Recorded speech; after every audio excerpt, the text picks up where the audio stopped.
If a business wants a real driver behind the people that they hire, if you put the right strategy and process behind it from day one, and you get the right people in place to the right job, all focus on the thing that they're there to do, the business can be a completely different place and a much better place. So through the process, what I've really learned is that if you strategically set your goal to get the right person, and I'm the right person in this role, you will find them. Hi, I'm Ed Mulligan. I'm the Sales and Marketing Director in Comet Stone. I went through a very interesting process during the hiring stages of Comet Stone. I found it extremely professional. Everything was on time, everything was done correctly and properly, from applying for the job, originally seeing it on LinkedIn, right through to the onboarding process that I've went through in the last 3 to 4 weeks. For example, I received a gap report from my current role in Comet Stone to a new role maybe in the future of 12 to 24 months. That really meant that the business was in it for the long haul and in it to invest in me as well as the business going forward.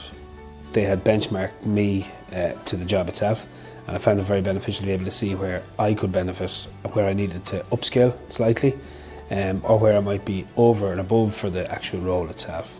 I found the whole process throughout that it benefited me as much as it would benefit the company in the future. And also the development plan and the one-to-one with the CEO of Comet Stone, where we compared reports and compared each other and how we'd work well together into the future and make sure that the business is a success that we believe it will be.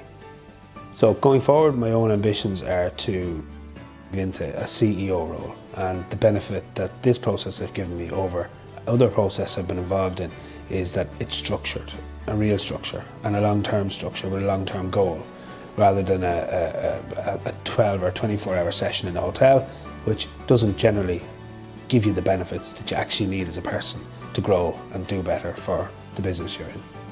So as part of the onboarding process in the first week, I had to carry out a debriefing with myself and the CEO. I found it very beneficial because we started to learn a lot more about each other. We're going to be working very closely going forward. We have a lot to do, and we can't have barriers of people, or emotions, etc. getting in the way. So we found the whole process around that debriefing and working through that with each other very beneficial. And then the next steps after that, once I was on board with the company, to take me through the gap analysis, the succession planning, and really making sure that the company gave me the time to be onboarded properly. There's too many mistakes in companies where someone comes in and all the focus is on bottom line and people have to perform within 2 weeks to 4 weeks. It doesn't make any sense. People need to be given the time, and having a company like TTI to be there to be able to mediate and show that you need to do things in a certain way to allow the bigger picture to open up to be viewed. I just found from day one I had an onboarding process that was in place. It was there for the first quarter of the year, but also the next 12 months, which is very beneficial. I know where I have to go. I know exactly where I'm starting and hopefully where I'm finishing.